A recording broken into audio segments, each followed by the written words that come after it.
All right. Okay. So welcome. I'm Mads Torgersen. I'm a PM on the same team as Philip, and I'm in charge of C# and its evolution as a language. Hi. My name's Philip Carter. I work on F# on the same team as Mads. And so you may wonder why I'm up here talking about F#, and I won't talk much. I'll hand it mostly over to Philip. But I think we want to address some of the reactions people have to F#, or some of the thoughts they have about adopting it. It's a language that has a lot of things going for it. It has a lot of cool stuff that's unique to F#, but there's still people who are a little hesitant to adopt it when they discover it in the marketplace. And so we've been asking around and trying to figure out what is the hesitation once you decide that this particular task would be solved better in F#.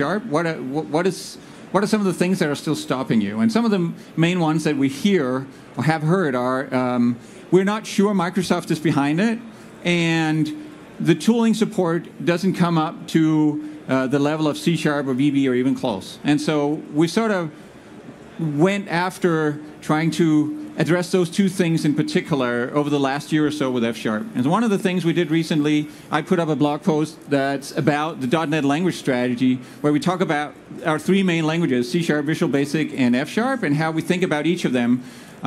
What's the current state of it in the marketplace, and how do we think about investing in it? And F# is on here. One of the first reactions we got when we put it up was from F# people, "Oh my God, F# is on there. They didn't forget about it." And so clearly there's some sort of an issue there. But so I'm sort of here to play the part of saying, as Microsoft, we really do embrace F#, and you're seeing with a lot of the technologies that we put out that we sort of went from a F# is a little side project kind of mode to more and more things like the .NET stacks, like Xamarin, like more and more places. You're seeing that Microsoft as a larger entity is embracing F# as a first-class language side by side with VB and C#. And we do this because we think F# has tremendous potential.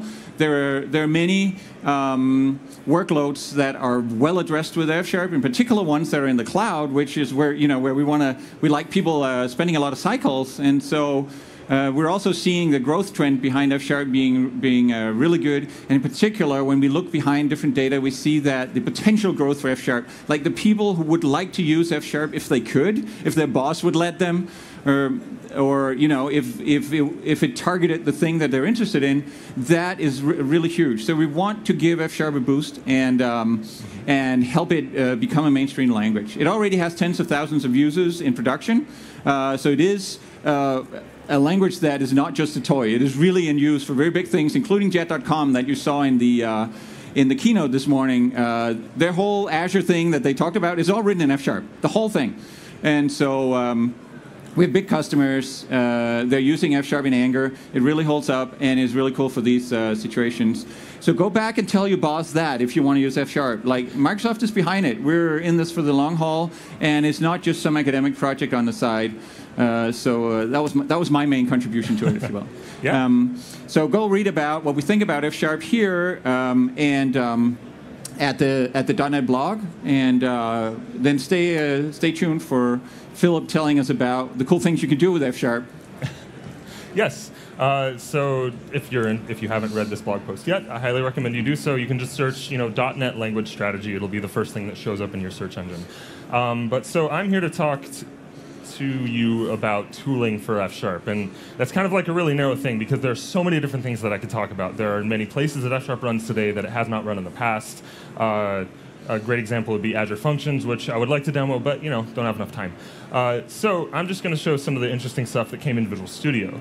And kind of before I do that, I want to make a little bit of a call out to the open source community in F# who has enabled so much of this that you'll be seeing here shortly. They're an incredibly talented, motivated, and just passionate group of people who have implemented tons of features and implemented actual features in the compiler themselves. And so F# would not be as good as it is today if it was not for the F# open source community. And so that's something that I hope people can keep in mind as they're seeing some of this stuff.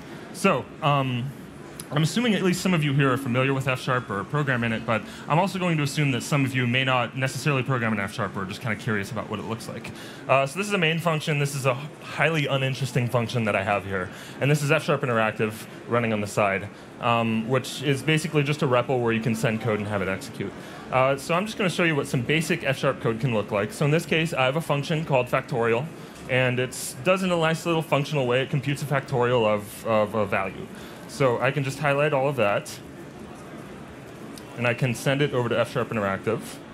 I did that with hitting Alt-Enter. You can also do a right-click, and you can do execute in interactive, and that'll do the same thing there. So I can go factorial of 5, that's 120, and if you have a calculator, you can prove that that's the correct answer.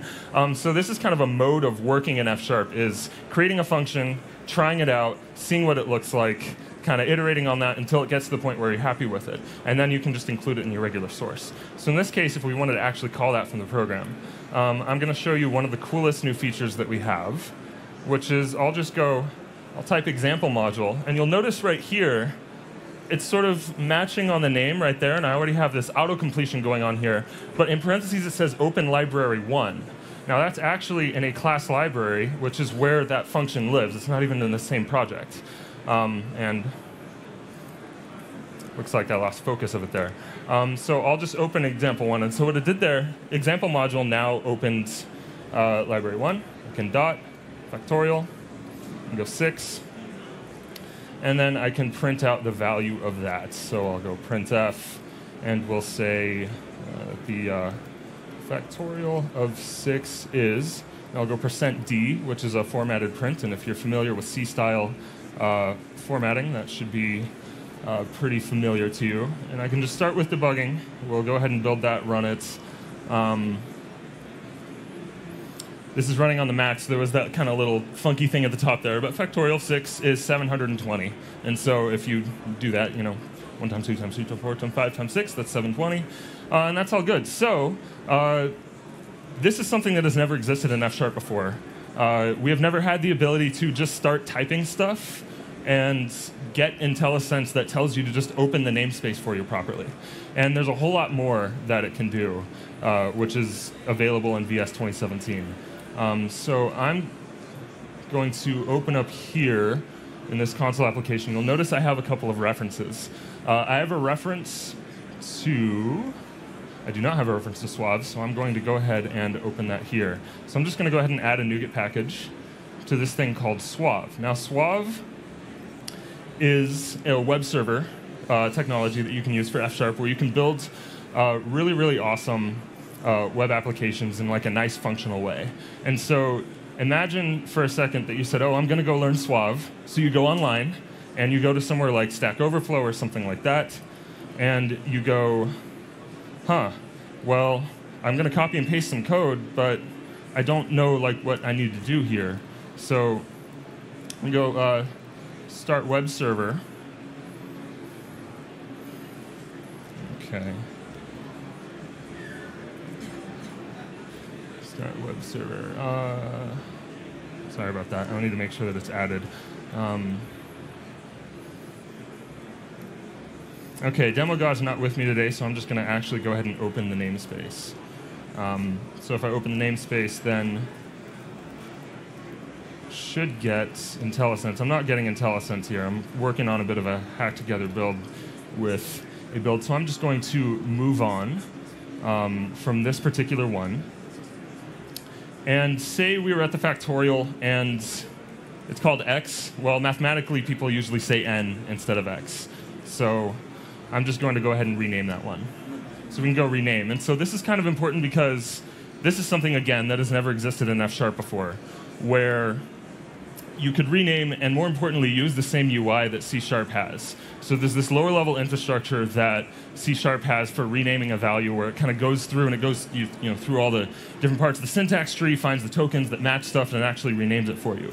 And so this uses that same lower-level infrastructure, but for F#. And so you notice if you were to do the preview window and take a look at it, and you can see the actual result here, this is all stuff that is sort of like this Roslyn stuff that came in F# a while ago, sorry, that came in C# a while ago, that F# had not been able to take a part of in the past. And now it's able to take a part of it because it's using that same lower level infrastructure. And more importantly, this is something that the F# open source community has been able to actually add themselves. So we can just go ahead and apply those changes, and now it's N instead of X. And so that works for more advanced scenarios than that, but you can certainly try it out for yourself and have some fun. And so lastly, if you're not an F# programmer and you're kind of saying, okay, well, the demo gods were not with you today, so why should I even bother using this? Then hopefully I can convince you with something that I'm personally very excited about, and that's my favorite feature of the language. This is known as type providers. So what I have here is this thing called, this is the Doctor Who page. There's a bunch of crap on here. There's a bunch of HTML. What if I wanted to sort of crawl it and see what some things were? Well, if you were to say, oh, well, I'm going to write a web crawler, that's probably quite a bit of work that you would try to do in any other language. Now, in F#, that's not really the case. So I'll just create a quick arbitrary function here, and we'll go Doctor Who data. We'll go .get sample. Whoops. And I'll just assign that to some data really quickly. And so if I type data, and I go dot, oh, I get this thing saying tables, lists, HTML. This is kind of interesting. I can go dot. Now all of a sudden I see this thing that says changes of appearance, theme music, reference websites. Some other tables, it's probably some HTML stuff, but let's say we go to changes of appearance. I'm curious what that actually is. And go dot, and I happen to know that rows is the thing that you need to do as you play around with F#. You'll be able to see that for yourself. So just to see what it looks like in F# Interactive, I'm going to go to this f#.data reference that I have here, which is, again, just a NuGet package. And I'm going to send that to F# Interactive. So now it's referenced the DLL that I have on disk automatically for me. And so I'll just send all of that over, hit Alt-Enter, and just take a look at it. And so we'll go F, we'll call the F function, and look at that. This is, some names here: William Hartnell, the first Doctor; Patrick Troughton, the second Doctor, and so on. That was somewhere in here. I didn't need to go and find on the page where the data was. I could just explore it through Visual Studio with Visual Studio IntelliSense to just play around with the data. And so this is something where if you're doing any kind of data processing, this is an incredibly powerful tool, because that entire time sink that you would normally do of trying to find something like on a web page, or crawl through some XML data, or crawl through some like a giant JSON blob, or a CSV with 500 million rows, that's something that takes a lot of time, but in F# you can just do that with this type provider feature. And more importantly, it's really deeply integrated in the IDE, and so I can get what I call IntelliSense for data. Like right here I have this double backticks, changes of appearance. That's something that the type provider read the data set from, built an object model out of, passed it to the compiler, and then the compiler had that information so it could present it to me inside of the IDE. And so this is a pretty amazing piece of technology that is not only something that we work on at Microsoft, but is like fundamentally driven by the open source community, because there are a lot of people who do data processing, and there's a lot of data scientists in the F# community, and they have a vested interest in this kind of stuff, and so they build that stuff in addition to the things that we do with F#. And so it's this wonderful open source community building really amazing things like IntelliSense for data, which does not exist in any other language running on .NET except for F#. And so let's see, how am I doing on time here? Basically, I have a few more minutes. So there's one more thing that I'll want to show off here, because I do have a little bit of time. Here's an example of something where F# is leading the pack in the .NET languages in terms of IDE features. So if I go back to this example module, open library, whatever, call factorial. I haven't even called it there. This is a compiler warning. But so you notice when I hover over here, so there's this little underbar under the function and a little one under the module right here. This is something that you don't get in C#. Now, what do you think would happen if I hovered over that and then clicked on it? Well, it'll go to definition for me. So this is something that was implemented entirely by the F# open source community. Basically, a guy in Poland by the name of Jakub Majoka said, I would love this feature. I've always been loving this kind of feature. I guess I'll just build it. And so he built it. And it's been continually improved on, continually worked on by open source community members and us. And we've kind of had discussions about sort of the presentation and about what the kind of underbar should look like, how it should behave when you look under it. All that sort of stuff is done out in the open, out on GitHub. And we've been able to iterate at a really, really fast rate because of this. And we're able to start pushing the boundaries of kind of what languages can do in the Visual Studio IDE. Because, as I said, if you go looking for this in any other language in Visual Studio, you're not going to get it. So this is a pretty incredible thing in that I think you're going to see as you play with F#, especially over the course of this next year, kind of later in the year and moving on to the next year, you're probably going to see a lot of amazing features that you would have never imagined would be in there before. So I highly recommend you try it out now. You try to build something pretty simple and see if you like it. If you have a business case where you're like, oh, well, functional programming makes sense here, consider using F# because it's just a .NET language, so you can integrate it with all of your C# stuff anyways. So there's really no good reason not to give it a try if you're interested right now. So I highly recommend you do so. And if I can throw a comment in here, I think we've talked about the F# community many times. I think there's an interesting interaction between F# and the other languages, C# and VB, especially at Microsoft, which is that F# has really been blazing a trail for the rest of us when it comes to a number of things. And one of them is open source and community building. We've definitely, so F# is in a way more open source in the sense that a larger percentage of what gets done with F# gets done by people who aren't hired by Microsoft than any of the other languages. And F# has been community-driven with lots of contributions, both at the code level and otherwise, for a long time. There's a very, very strong community that's very welcoming, very embracing. That's run independently. It's a foundation that does that. Yes. So we have a lot that we're learning from that. And also, of course, you're seeing C# in particular adopt a number of functional paradigm things into the language, and a lot of times those are things that we got experience with through F#. So again, it's a trailblazer there, and it's nice now that the work that was done for C# and VB, abstracting over editor functionality with the Roslyn opens or the Roslyn.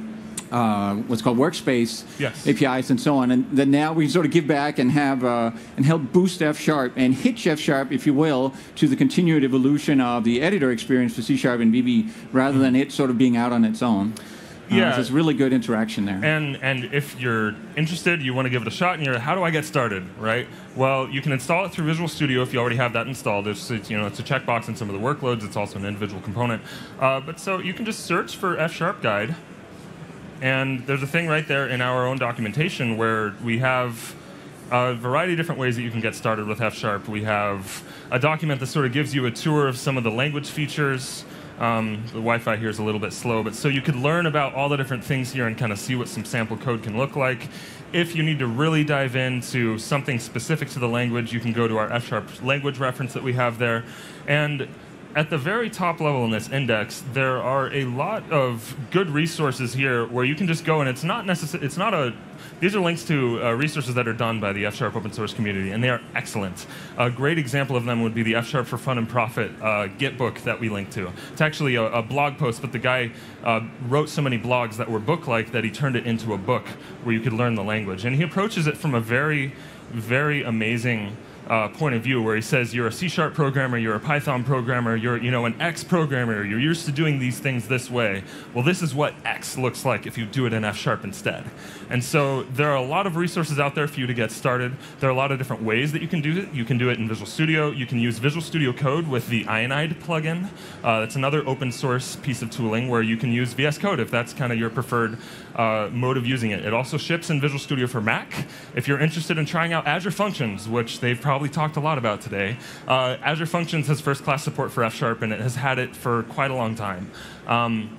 If you're interested in data science and using the tools of data scientists, F# has support in Azure Notebooks, which is sort of a hosted Jupyter notebook running in Azure. You can really use F# basically anywhere you'd like.